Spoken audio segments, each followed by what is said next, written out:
안녕하세요. 잘 지내셨어요? 2주간 너무 오래 떨어져 있어가지고 다 잊어버리고 있어요. 어쨌든 오늘도 참석해 주셔서 감사하고 또 이번 시간은 즐거운 적정기술 강의 시간입니다.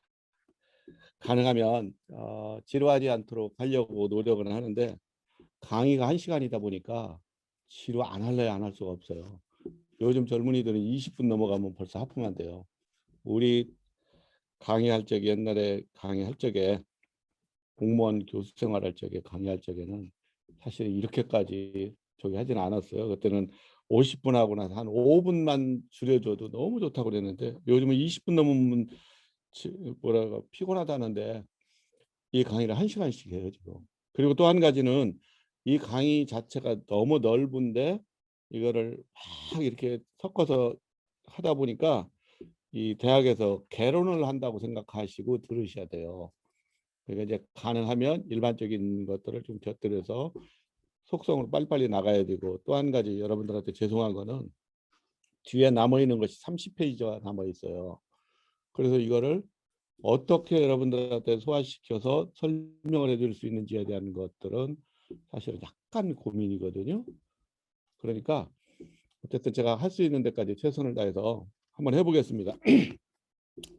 자, 시작합니다. 이번 파트에서는 우리 공동체 수익 창출의 주요 원인이 되었던 땅, 그리고 그 땅에서의 작물 재배부터 가공까지의 경험에 대해서 나누고자 합니다. 이는 정해진 원칙이라기보다는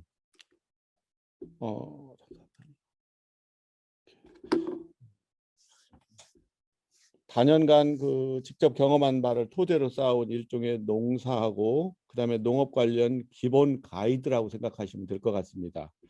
다른 환경과 조건에서는 적용이 안 될 수도 있어요. 그리고 이거를 듣고 뭔가를 진행하려고 하시는 분들께서는 계시는 환경에 필요한 부분만 선택해서 참조하시면 돼요. 이거를 라오스의 환경하고 전혀 다른 환경에서 똑같은 거를 가지고 이대로 해보니까 안 되더라. 사기꾼이다 하면 그건 곤란해요. 왜냐하면 저희는 기본적인 동남아에서 일어나는 기본적인 상황에 대한 것을 주로 타겟으로 해서 하도록 할 예정입니다. 센터의 규모를 먼저 잡는 것부터 시작을 해보겠습니다. 하나가 빠졌구나. 이게 또 뒤집어졌네. 아니, 저기 보이는 사진은요, 저희 라오스의 MG 센터에 저 큰 나무 같은 나무를 한 60그루를 폈어요. 손으로 혼자 감아서 안 되는 나무들이에요. 지금 보기는 저래도 포크레인하고 비교를 해보시면 나무가 얼마나 크죠. 이거 한 60그루를 펴내고 음, 잡목이 무성한 데를 이게 다 이제 일단은 정리를 하고 그럼 낮고 높은 데를 이제 조정을 정리 작업하는 사진입니다. 우리 MG 센터에서 농업 관련 일을 진행하다 보니까 대기업에서 대단위로 진행하는 프로젝트가 아니라면 굳이 큰 땅이 필요한 거는 아니라는 생각이 들었어요. 수출이 연계된 작물을 농사한다고 하면은 보통 일정 수량을 미리 주문받아서 진행을 하게 되는데 문제는 어떤 식물이든지 간에 그냥 생으로 나갈 수가 없으니까 수확하고 건조하고 가공 과정에서 대부분 부피가 원 재료의 10분의 1 정도로 줄어듭니다. 소자본이 우리가 보통 일반적으로 이제 뭔가를 시도하려고 하는 NGO 또는 프로젝트 또 개인 사업 하시는 분들이 이런 것들을 하려고 할 적에 공동체, 기업이나 공동체가 스스로 농사해서 그 수량을 감당한다는 것이 사실은 웬만한 땅 크기 갖고 되지도 않아요. 근데 보통 한국 분들은 거기서는 별거 아닌 그냥 한 뭐 100헥타 이러면 우리 기로 따지면은 얼마인가요? 1헥타에 3,000평이니까. 그런데 땅은 넓으니까 그걸 하기 위해서 트랙터를 사고 포크레인을 사시는 분들이 있어요. 이분들은 좀 어쨌든 대단해요. 근데 그거는 가성비가 너무 안 맞아요. 그거는 너무 무모하고. 근데 한국 분들은 꼭 그런 분들이 있어요. 개인 자기 돈 가지고 와서 그 사업을 하면 괜찮은데 여러 사람들한테 이렇게 모아서 갖고 오는 분들일수록 이 경제적인 관념이 좀 적어요. 어쨌든 간에 외국인이 덜컥 많은 땅을 이제 구입할 수는 없으니까 렌트를 해요. 장기 렌트든 아니면 몇 년짜리든. 그렇게 놓고서는 이거를 하면은 사실은 좀 안 맞죠. 그리고 또 한 가지는 어쩔 수 없이 존재하는 현지 주민들의 이 주인의식 차이도가 가장 중요한 것이 그 사람들의 주인의식의 이게 마인드예요. 그리고 그거는 농장의 규모를 결정하는 데도 굉장히 큰 영향을 미칩니다. 우리 센터에 와서 일하는 주민들을 저희가 계속 관찰해봐요. 캄보디아에서도 관찰해봤고 또 라오스도 관찰을 오래도록 이렇게 옆에서 보면서 이제 이게 그 사람들의 태도 이런 걸 보면요. 사실은 덥고 건기가 있고 우기철이 있는데 건기 때는 너무 덥다고 일을 안 하고 우기철은 비 온다고 일을 안 해요. 그러니까 사실 8시간 중에서 4시간만 일을 하고 4시간은 거의 일을 안 하고 공치더라고요. 그래서 처음에는 이 사람들이 너무 덥고 비가 와서 이 사람들 태생적으로 일을 잘 안 하는가 보다 생각을 했는데 근데 좀 지나가다 보니까 이게 좀 그렇지가 않더라고요. 센터에서 몇몇 일하는 사람들을 가만히 보니까 자기들 옆에 있는 자기들 땅 농사 짓는 건 얼마나 악착같이 하는지 새벽에 일어나서 일하고요. 또 저녁 늦게까지 일을 해요. 좀 과하다 싶을 정도로. 우리한테는 8시간 중에서 4시간밖에 안 하는데 자기네들 당하는 10시간도 더 하는 것 같아요. 그러니까 이 사람들의 이렇게 뭐라 할까. 근데 생각을 뒤집어 보면 우리 같아도 그렇지 않을까요? 남 일하는데 뭐 새벽부터 나와서 열심히 일할 이유도 없고 8시간 받는데 평상시에 라오스는 공산주의라 거긴 5시만 되면은 문을 다 닫아요. 그런데 뭐 그렇게까지 뭐 열심히 일할 이유도 없고 이러더라고요. 그래서 생각한 거가 제가 몇 년을 이 동남아에서 한 10여 년도 넘게 10몇 년 동안을 해보니까 그럴 이유가 없다. 내가 농사 지는 건 다 백태무익해요. 그리고 뭐 기름하면은 기름 많이 빼먹기도 하고 그 트랙터 같은 거 하면 저희는 원래 처음부터 하지도 않았지만 그 지역마다 트랙터 포크레인 돈 주문해요. 이게 훨씬 더 경제적입니다. 근데 가면 무조건 그런 장비부터 들여와요. 쓸모도 없으면 자기가 운전도 못하면서. 이런 것들은 낭비를 하지 말자는 얘기예요. 제가 개별적으로 생각하면 땅을 그냥 저기로 하면 제일 좋을 것 같아요. 한 1000평 정도 내외로. 그리고 이런 걸 진행을 하면서 추가적으로 소유가 되면은 조금 더 늘려나가도 되고 그렇지 않으면 웬만한 것들은 마을 주민들한테 계약을 해가지고요. 너 이거 농사 지면 나한테 가지고 와. 그 사람들 그 농사 지어봤자 딴 데 팔 데도 없어요. 우리한테 가지고 오는 방법밖에는. 그러니까 그런 방법이 가성비가 제일 좋아요. 그렇게 하면은 농민들은 자기 농사 많이 져가지고 우리한테 정당한 값으로 자기네 농사 져갖고 파는 것보다도 훨씬 더 자기네가 건조하고 시장에다 내다 파는 것보다도 훨씬 더 좋은 값이니까 당연히 이쪽으로 가지고 올 수밖에 없죠. 이제는 좀 생각을 좀 바꿔야 되고 그다음에 이제 두 번째는 땅의 특성을 파악하는 거를 해야 돼요. 현장에 가서. 그 지역에서 땅의 특성을 파악하는 것이 사실은 작물을 선정하는 일만큼이나 사실은 더 중요한 일이에요. 다 같은 성분의 땅인 듯 보이지만 사실은 지역마다 토양이 다 달라요. 제가 처음에 말했을 거예요. 나주에 가면 나주배가 잘 돼요. 대구 사과를 갖다가 나주에다 갖다 놓으면 대구만큼 맛이 안 나고요. 나주배 대구에다 갖다 놔봤자 대구마다 나주만 안 나요. 토양마다 토질마다 지층마다 다 달라요. 현지인들은 이거를 갖다가 굉장히 오래전부터 이 상황을 알아요.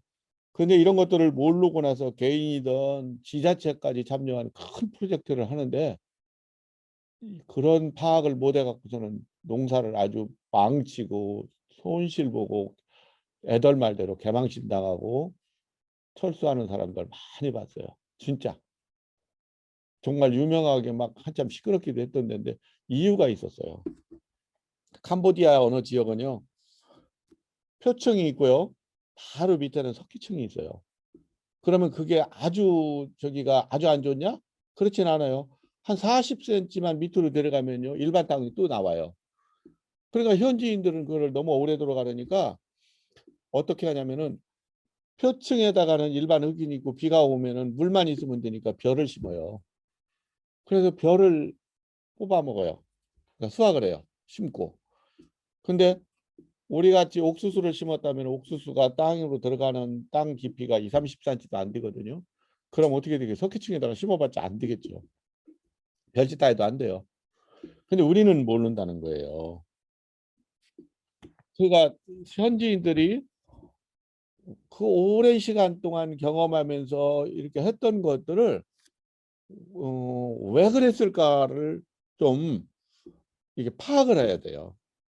그 땅에 대한 파악이 끝나면 그 다음에 주로 이제 체크하는 것이 이제 그걸 하기 위해서는 제일 먼저 그러면 주민들이 어떻게 하냐는 거예요. 주민들은 어떤 거를 심는지 이유가 있을 거라고요. 이런 거를 먼저 좀 장기적으로 뭐 단타에 가서 뭘 한다 그렇게 하면은 뭐 할 말 없고 장기적으로 내가 몇 년을 두고 여기서 땅을 렌트를 하고 땅 렌트하면 보통 5년 10년 하거든요. 아무리 짧아도 그 안에 내가 이런 것들을 할 수 있는 30년을 렌트했다면 30년 동안에 내가 할 수 있는 것들을 어떤 테마로 어떻게 잡아갈 건지를 해야 된다는 거예요. 그거 모르면서 무조건 되고 하면 사실은 뭐 실패를 안 할래야 안 할 수가 없겠죠. 그 다음에 작물의 재배인데 재배 시기에 대한 것들을 결정해야 되는데 제일 먼저요. 작물을 어떤 작물을 할 건지에 대한 거는 땅을 보면서 아 여기에 적합한 작물들은 어떻게 심어야 된다. 그러니까 석회층이 있는 데는 그쪽 가보면은 맹고나 아니면은 뭐지 팜트리 같은 걸 해가지고 기름을 짜내는 팜트리 같은 걸 주로 심습니다. 거기다가 그런 심으면은 굉장히 잘 돼요 진짜. 그리고 그 사람들은 뭐 당연히 잘하죠. 그러면 재배 시기 결정인데요. 작물의 이게 파종에 적합한 시기는 사실은 다각각이에요. 제가 강의차 이제 동남아 똑같은 동남아라도요. 베트남하고 캄보디아, 라오스, 캄보디아, 그다음에 말레이시아, 인도네시아요. 우기철이 다 달라요. 그러니까 동남아에 똑같이 라오스나 캄보디아가 우기철이 요때다. 우기철이 보통 5월 말 6월 초부터 9월 말까지인데 그래 내가 인도네시아 갔을 적에 그 날씨를 보니까 전혀 다른 데더라고요. 그때는 여기가 우기가 끝났을 때 거기가 겨울 때 우리나라 겨울 때쯤이 우기가 돼요. 그러니까 나라마다 상황마다 다르니까 실제 현 상황에 대해서 그분들이 파악하고 그다음에 해야 된다는 거예요. 자, 여기 한번 보세요. 현지인 그러니까 현지인들이 농사 주기를 일단은 관찰을 잘 하면은 가장 적합한 재배 시기를 파악할 수가 있고요. 또 한 가지 2, 3모작이 가능한 곳도 있으나 대부분이 1모작이에요. 그럴 수밖에 없는 거가 관계수로가 안 돼 있고요. 우기철이 딱 정해져 있어요. 1년에 반절. 그거 위에는 혹독한 여름 그러니까 가뭄이에요. 쉽게 말하면. 쨍쨍 쪄갖고 땅은 쩍쩍 갈라주고 아주 단단해져요. 그래서 이게 뭐 정말 뭐 삽도 잘 안 들어가요. 삽이 안 들어가요. 꽃갱이도 너무 단단해지기는 안 들어가요. 근데 또 비가 오면은 뭐라고 절벅절벅하고 완전히 진흙덩어리라는 것들을 우리가 볼 수 있어요.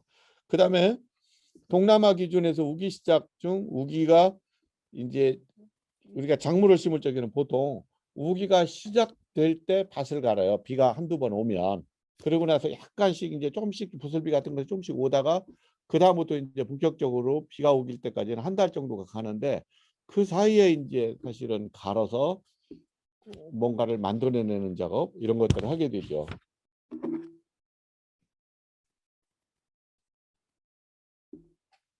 뭐예요? 아, 자 사진이 하나가 좀 빠진 것 같다. 잠깐만요, 잠깐만. 아, 이건 저 뭐냐면 저희 센터에서 땅을 전부 다 고르고 그다음에 작물을 심었을 적에 저게 저 작물이 뭐냐면 히비스커스라고 여러분 들어보셨나요? 그 스타벅스 같은 데가 웬만한 찻집에 가면 히비스커스 차가 나옵니다. 붉은수로 만색. 여자들이 좋다고 해갖고 굉장히 많이들 해요. 근데 이제 이거를 심어 보면서 그다음에 이제 조금 더 이제 제가 조금 더 이따가 한번 해보겠습니다.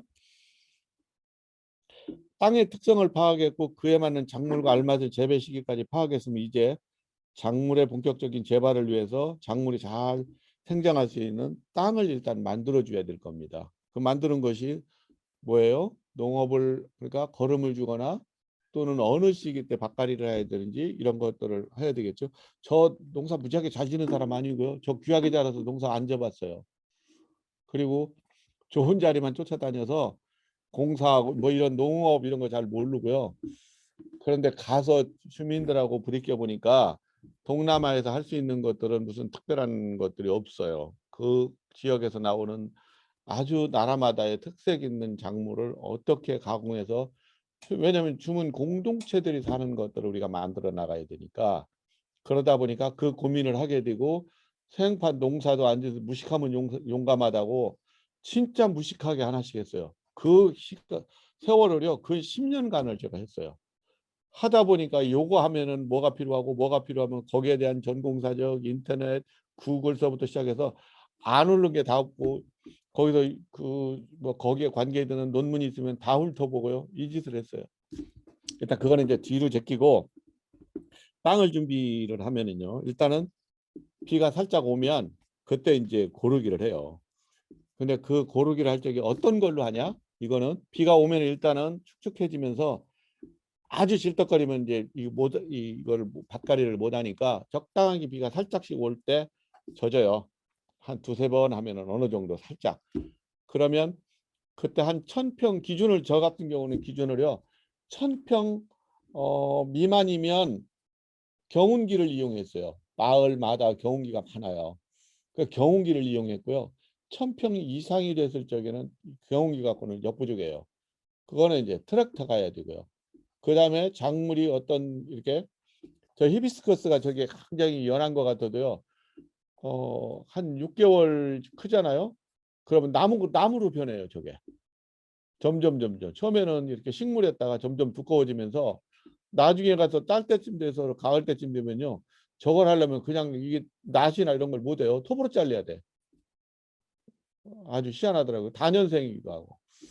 그래서 그렇게 하려면 땅을 뒤집어야 되는 경우가 있어요. 크게 밑에서부터. 얇은 금화규나 이런 것들을 심었을 적에는 이 뿌리가 깊이 안 들어가니까 그거는 트랙터로 갈아도 돼요. 그렇지만 뿌리가 깊이 내리는 것들은 사실은 뒤집어야 돼요. 우리나라는 고추 농사를 와사기라는 거 한번 보셔봤을 거예요. 그 횟집 같은 데 가면 와사기 고추라는 게 나오는데 조그만하고 빨갛고 엄청 매운 거. 이 거긴 동남아는 한국하고 겨울이라는 게 없어서 심어놓고 2모작 3모작을 해요. 그게 무슨 얘기냐면 고추를 심어놓고 2년 가도 3년 가도 다시 열려요. 수량만 적어질 뿐이에요. 그거 좀 신기해요. 근데 어쨌든 매년 올해 파파야도 올해 심어 갖고서는 만약에 1년 동안에 많이 따먹었어. 100이라는 걸 따먹으면 그 다음에 내년에 가서 그 나무에서 열리는 거를 하면은 굵기도 작아지고 포르테디가 70%밖에 안 나와요. 그러니까 그 다음에 가면 반절도 안 나와요. 이게 그러니까 이제 뒤집을 수밖에 없으니까 이렇게 이렇게 나무처럼 굵어진 것들을 뒤집어 엎기 위해서는 트랙터라는 것이 필요하더라는 겁니다. 대충 감을 잡아보세요. 내가 시범으로 한 500평이나 1000평이나 미만으로 내가 움직일 적에는 굳이 비싼 트랙터까지 할 필요가 없다는 거예요. 그 700평, 800평에다가 무슨 뭐 요실수 심을 것도 아니고 그렇다면 그때그때마다 상황에 따라서 정리를 좀 하셔야 맞다는 얘기고요. 이게 지금 자료가 막 뒤죽박죽이야. 자, 한번 보겠습니다. 비료에 관계되는 거하고요. 한번 보세요. 우기가 시작돼 양이 준비하면은 퇴비를 뿌리고 파종을 하죠. 우리 한국도 똑같이 해요. 근데 조금 여기는 달라져야 되는 게 있어요.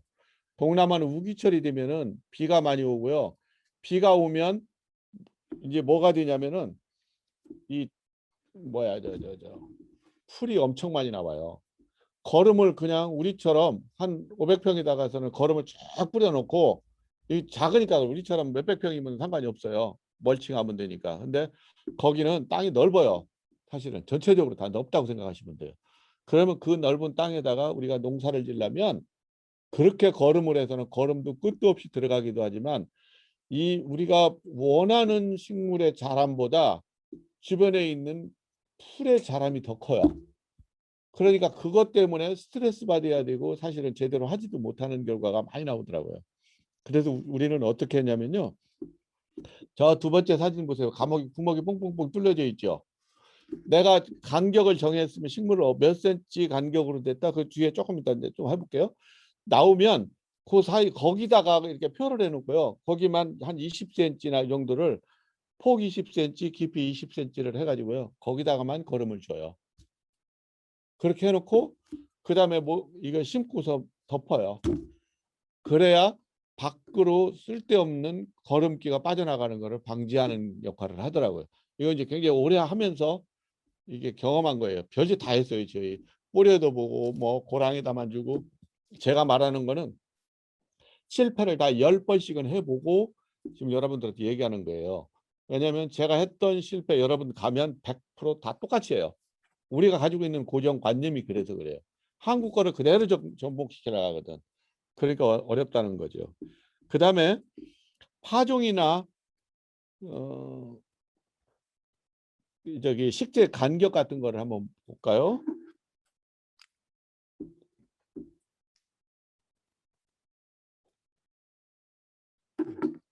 제가 이제 여러 가지 식물들을 중간중간 이렇게 해놓은 거예요. 그러니까 보시면 그 사이에다가 지금 걸음기가 좌측에 보면 약간 보일 거예요, 아마.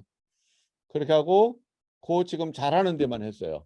또 한 가지 이제 이거는 단년생으로 아주 짧게 피는 가운데 것이 4차인치라는 거예요. 4차인치 들어보셨나요? 열매 좋다고 해서는 왠지 2, 3년 전만 해도 시골마다 저기 4차인치가 다 있었어요.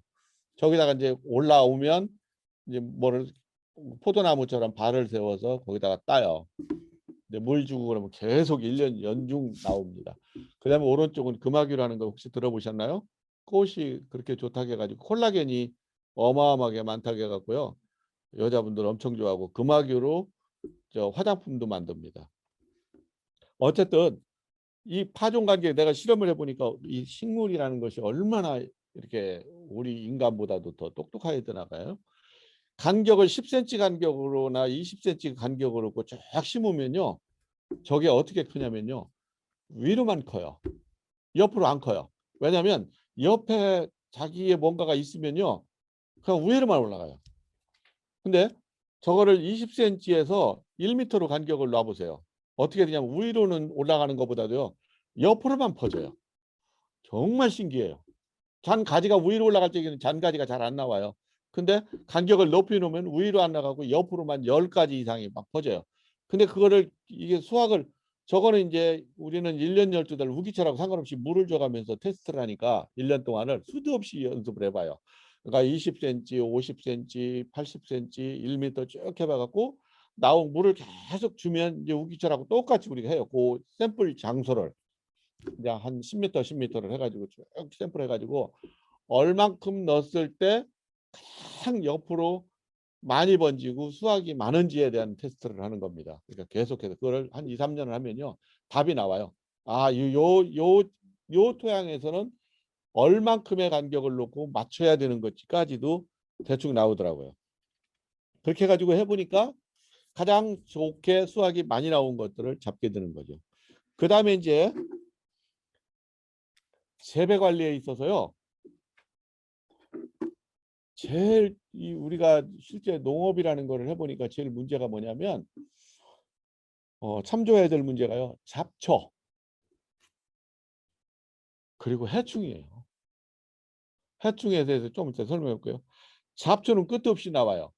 그래서 한국처럼 저기 좌측에 있는 것처럼 멀칭을 한번 깨봤어요. 저 좌측은 꽤 참깨 한국 정부에서 저희한테 요청이 왔어요. 참깨를 대량으로 해줄 수 있냐. 그래서 맞는지 제가 실험을 해봤는데요. 어려워요. 대단히 한국에서 말하는 몇백 톤을 만들 방법이 없더라고요. 그건 너무 무모하고 저건 대기업에서나 손을 대야지 우리 같은 이런 데서는 못 하겠더라고요. 그리고 또 한 가지 문제는 멀칭을 해보니까 어떤 문제가 되냐면 저기가 돼요. 이게 다 안 자라고 죽어버리는 거야. 떠버리는 거야.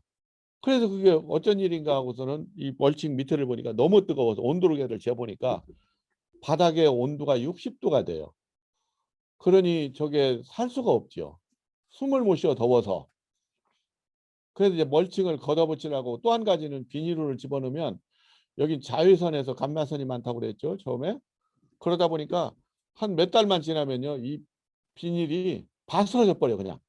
자외선을 차단하는 비닐이 아니기 때문에 그러면 온통 그 한 대가 써먹지도 못하면서 이 폐기물만 나오는 거야. 돈은 돈대로 들어가고. 그래서 고민하다가 이것도 안 했어요. 그 다음에 또 한 가지는 이제 물을 주는 방법인데요. 우리가 이거는 나중에 거기 가서 그런 것들에 종사하실 분들은 꼭 참조해야 돼요. 저 물을 저렇게 지금 가운데 주고 있잖아요. 저거가 안 돼요, 잘. 왜냐면 고랑이 길어서 저걸 끌고 처음에는 저럴 때는 돼요. 근데 건기 때 농사를 할 적에 저걸 끌고 다니다 보면 물이 사방으로 흩어지면 물이 닿는 데는 풀이 자라요. 또 한 가지는 조금 작물이 자라면 뭐죠? 호스를 끌고 다니면 작물이 다 뭐라 할까요? 까부러진다고 해야 되나? 넘어져요. 그래서 저게 비효율적이야. 이제 생각한 것이 어떻게 생각했냐면 그럴 필요가 없다. 저기에 간격을 죽여가지고요. 하나씩만 놓고요. 그 사이에다가 저 밭고랑을 바로 붙여놔요. 한 10cm만 놔두고요. 거기다가 고랑을 짧게 놔요. 아주 15cm 정도로 쫙 고랑을 놔요. 그러면 어떻게 되냐면 거기다가 그 사이에다가 호스 놓고 물만 틀으면요. 고랑에 물이 쫙 들어가요. 다른 데는 물이 안 들어가고요.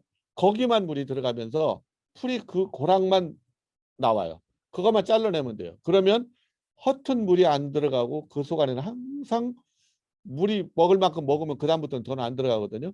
그러니까 항상 물이 고여 있는 것들이 되더라고요. 여기까지 가는데 몇 년이 걸렸어요. 별짓 다 했어요. 이거 하기도 하고 품어도 주고 뭐 생각하면 지긋지긋해요. 그리고 또 한 가지 두 번째는 제일 무서운 게 뭐냐면 해충이에요. 해충 중에서도 뭐냐면 개미. 난 라오스에서 제일 무서운 게 개미입니다. 빨간 개미. 얘들은요 떼거리로 몰려다니기도 하지만 한번 물으면 이제 우리가 제일 힘든 것이 그래서 수지침을 놓는 이 수지침 그걸 기구를 가지고 다녀요. 그래가지고 개미가 물으면 한 2, 3일 되면은 부어 올라와요. 그러면 그놈을 이렇게 싸가 수지침 그거 피 뽑듯이 몇 군데를 조사 가지고 물을 이걸 뽑아내야 돼요. 그렇지 않으면 곰기도 하고요. 나중에 너무 심하면 이 다리 사차구니 쪽에 가래토까지 서 그렇게 독해요. 저 개미가. 난 그래서 개미가 제일 무서워.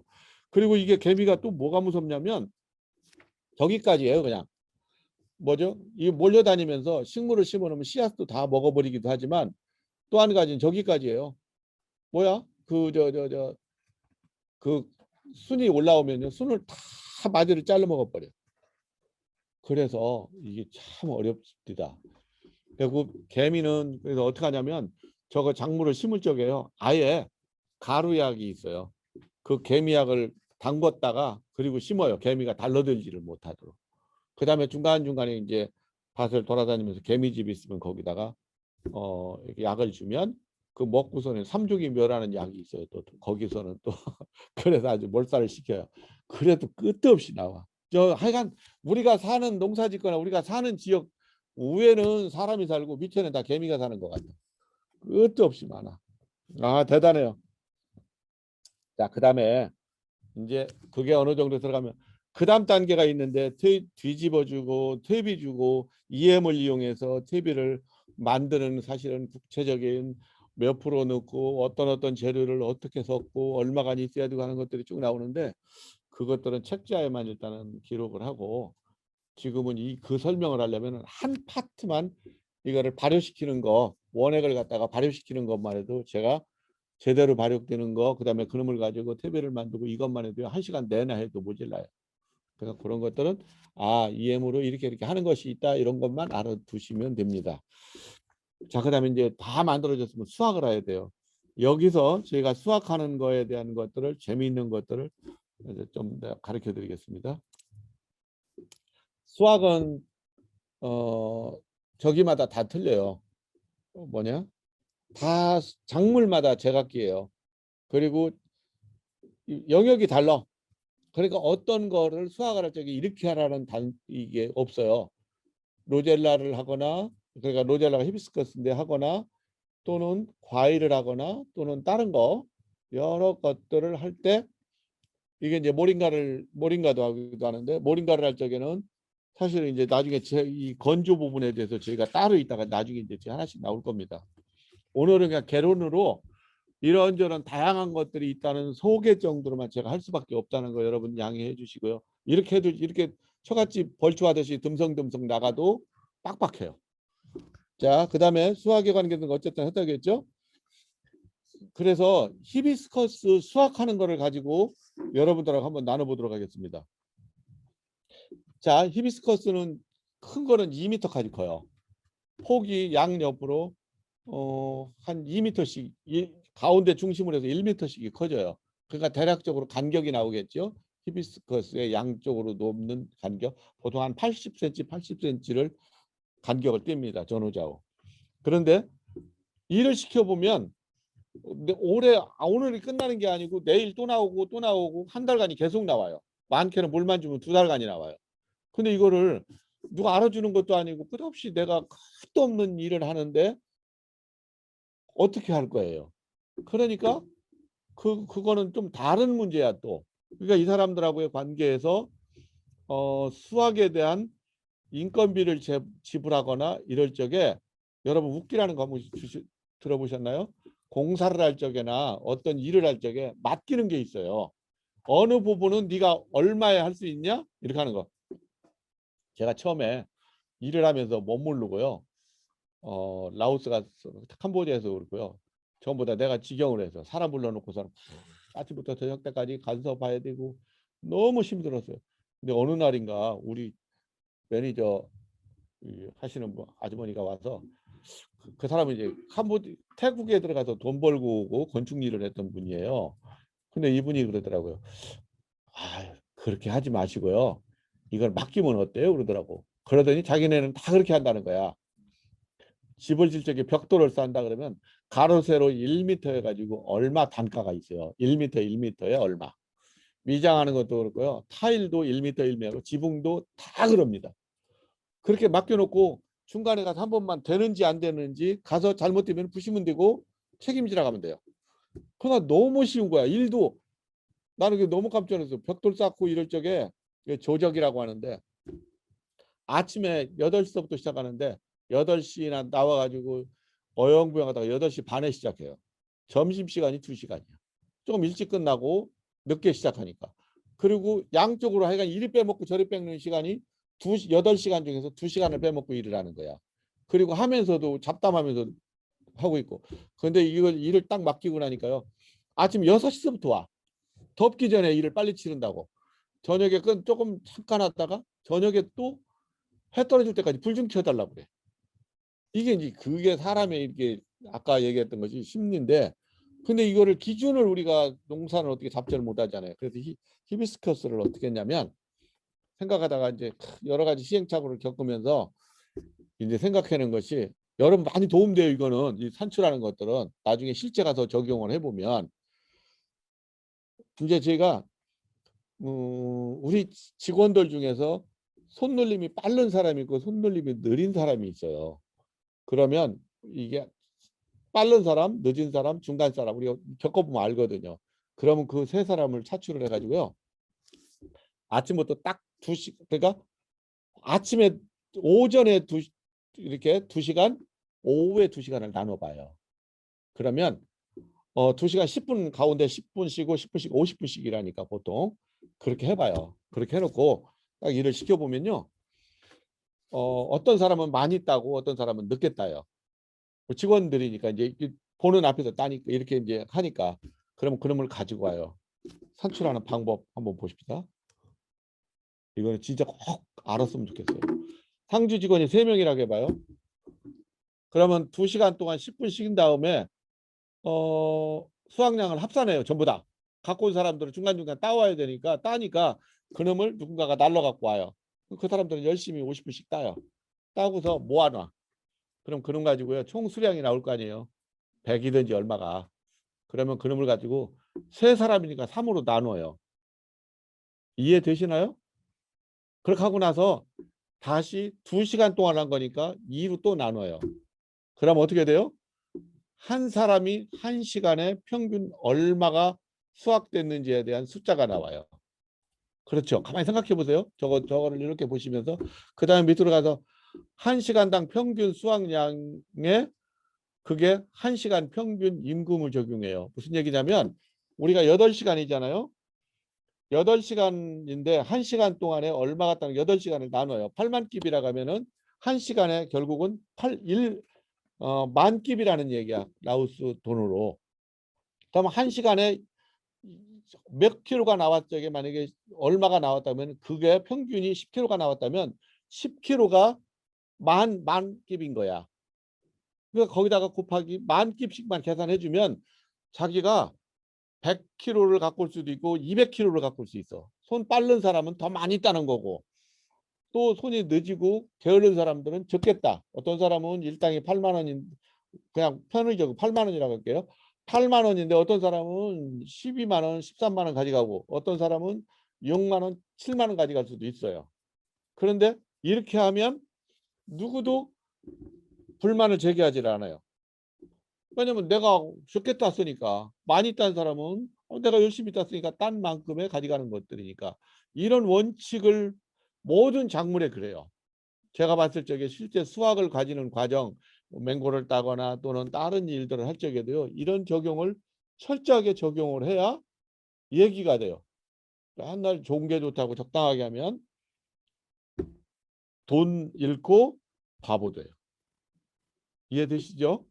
그냥 참조만 하세요. 이제 실제 강의를 하거나 이제 교육을 할 적에는 이런 것들을 하나씩 산출하는 거 이런 과정에서는 어떻게 그다음에 이거는 이제 이거지만 만약에 모링가 같은 걸 할 적에 어떤 작업으로 했을 적에 어떻게 해줘야 되는 이거는 산수적으로 좀 더 깊이 있게 그거는 각 파트에서 여러분들이 현재 실제 적용할 적에 이건 어떻게 해야 되는지를 고민 한번 해주시면 됩니다. 그 다음에 이제 이거 수확을 하면은 수확된 거를 세척하고 건조를 해야 돼요. 세척할 적에 제일 중요한 것이 좋은 물로 해야 돼요. 동남아 같은 경우는요. 어디든지 똑같습니다. 아프리카도 그렇고요. 물이 별로 안 좋은 데가 너무 많아요. 석회 같은 거.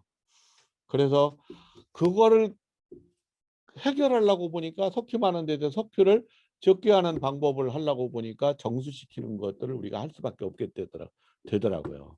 근데 그런 건 다 이제 이 뒤에 부록으로 다 나오는 것들이라 제가 여기서 그 설명 그 1시간 해도 그거 이 뭐죠? 정수기를 만드는 거를 2시간을 해야 원리 이런 것까지 만드는 방법까지 다 같이 해볼 수 있어요. 근데 이제 그렇게 어차피 못하니까 그냥 개론이라고 아까 설명하듯이 개론에서 그렇게 깊이 법학개론 그러면 법학개론에 대해서 기본만 하지 법은 이런 거야 뭐야 이런 거 피의자는 뭐 이런 기본적인 것만 하지 누가 상세적인 것들을 안 하잖아요. 그거랑 똑같다고 생각하시면 돼요. 저희가 기본은 똑같습니다. 자, 이거 하나만 딱 내드릴게요. 자, 저희가 모링가를 만들던 뭐를 만들던요. 일단 저희는 EM하고 관계를 맺습니다. EM으로 하면 우기철에요. 습이 좀 덜 타요. 이 EM이 커버를 해줘요. 그러니까 좋은 미생물이 나쁜 미생물, 좋은 미생물 중간대가 있는데 좋은 미생물 쪽이 이제 커버를 해줘요. 그래서 그리고 또 한 가지는 공기를 밀폐시키고 나면 여기서 이 나름의 발효가 일어나요. 미생물에 의해. 그리고 나면은 이게 살짝 말라요. 겉에만. 여러분 원리를 한번 보세요. 나뭇잎을 바닥에 떨어지면 나뭇잎 색깔이 어떻게 돼요? 느리끼리해지죠. 그런데요. 미생물을 해가지고요. 그늘에다가 말리면은 말려갖고 밖에다 놓으면요. 그 색깔이 파란색은 파란색, 빨간색은 빨간색이 나와요. 더 예쁜 색이 나와요. 그 원리를 보자고요. 자, 한번 봅시다. 이파리가 있어요. 이파리를 그냥 생으로 떨어진 거를 그대로 놓으면 이파리는 노란해져요. 그런데 이거를 안에다 놓고요. 초벌을 말린다는 거예요. 쉽게 말해서 저녁에. 저녁에도 공기도 동하고 되니까 말리면 어떤 상황이 되냐면 겉에가 살짝 말라요.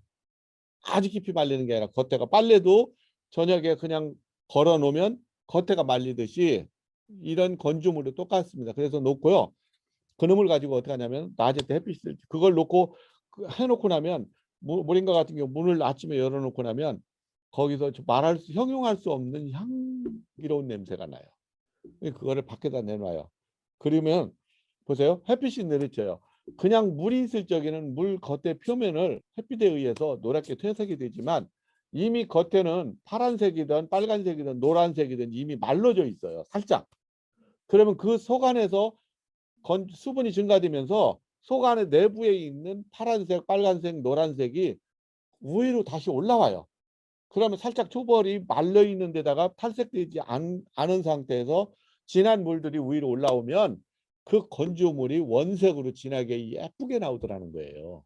이해되시나요? 이거 엄청 중요한 건데 나가서 농사 아무리 짓고 잘 져도요.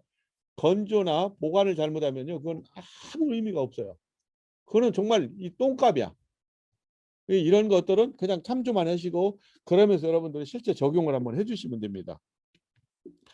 그 다음에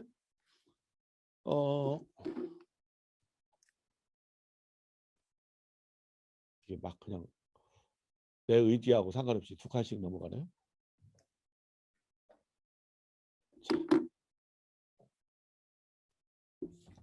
자 보세요. 건조물이요. 저 좌측 거는 히비스커스예요. 저거는요.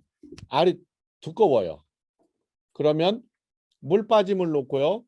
그늘에다가 저걸 막아놓고 밀폐시키고 건조를 놓고서는 물이 빠지도록 망을 넣어요. 그 다음에 저거는 망이 커도 돼요. 왜냐면 알이 굵기 때문에. 그렇죠? 근데 그렇지 않고 알이 가늘한 거는 망을 크게 하면 그물망을 크게 하면 밑으로 다 빠져요. 그래서 그렇게 안 해야 되고요. 저 오른쪽에 있는 거는 여주라는 거 혹시 아시나요? 여주? 당뇨에 좋다고 해서 한참 나왔죠. 여주예요. 안에서 말린 거를 갖다가 최종적으로 밖으로 내서 말리는 과정을 지금 표시한 거고요. 그 다음에 제일 오른쪽은 모링가예요. 모링가는 그냥 널어서 말리면 나뭇잎이 물기가 묻어 있는 것들은 나뭇잎과 나뭇잎이 맞으면 이 가운데 있는 건 쪄져 가지고 탈색이 되기도 하지만 거기가 곰팡이나 또는 여러 가지 짓물러요. 이거를 방지하기 위해서 담뱃잎을 말리듯이 그럼 건조장의 형태도 달라져야 돼요. 철사를 놔가지고요. 그 위에다가 걸어서 널어야 돼요. 그러면 말라지면 이동하면서 어떻게 돼요? 나뭇잎이 떨어져. 나뭇잎이 떨어지는 걸 막기 위해서 모기장 같은 걸로 밑에다가 쫙 깔아놔요. 이동이 될 수 있도록. 그럼 위에 작업하다가 밑으로 떨어지는 나뭇잎을 저건 전부 다 저 우린가는 이파리나 이런 것들이 중요한 거니까 다시 모아서 그런 거 갖고 말려서 좋은 거에 쓰도록 되는 겁니다. 이렇듯이 달라요. 모든 것들이 다르다는 거. 요거를 염두에 두시고요. 그러면 현재까지 한 것 중에서도 일단은 질문을 받고요. 내일 MG센터에 관계되는 것들을 하나하나를 쭉 짚어나가 보겠습니다. 저희 센터에서 하고 있는 것들을 저희가 이제 이렇게 상품들이 있어요. 제품들, 센터를 만들어지는 과정, 그 다음에 이제 시행착오를 겪었던 과정, 그러면서 점차 나가가지고 이제 센터를 어떤 위치에 어떻게 잡아야 되는지에 대한 거, 왜 거기를 잡을 수밖에 없었고, 뭐 이런 것들 있잖아요.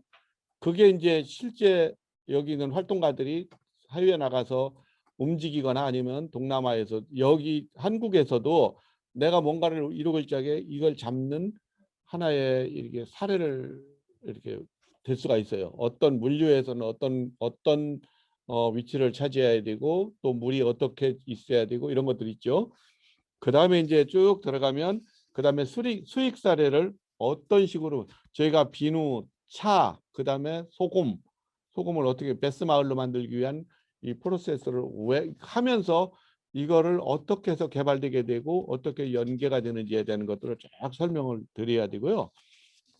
그 다음에 이제 더 나가서 우리가 진짜 자립을 되기 위해서는 이제 뭐가 필요한지에 대한 거. 그 다음에 실제적으로 우리가 현장에서 특정 기술에 관계되는 교육을 시키고 그 다음에 컴퓨터를 통해서 언어나 이런 지역민들을 변화시켜가는 과정, 그리고 어린이 교육, 또 뭐 다양한 거 우리가 그다음에 공동체에 대한 지원을 어떻게 하고 주거 환경 개선이나 학교나 지역민들을 위해서 움직이는 것들이 어떻게 했을 때 지역민들이 진짜 같은 일원으로서 우리를 이렇게 인정해주는 과정에 관계되는 것이 있잖아요. 그다음에 우리가 남는 수익금으로 장학금을 어떤 학생들한테 어떻게 주었을 적에 줘야만이 되고 무조건 내고 돈만 주는 게 아니라 이들하고의 관계를 어떻게 설정했을 때 진짜 그들이 우리가 그냥 나눠주는 구걸에서 받는 것이 아니라 다르게 받아들일 수 있는 것.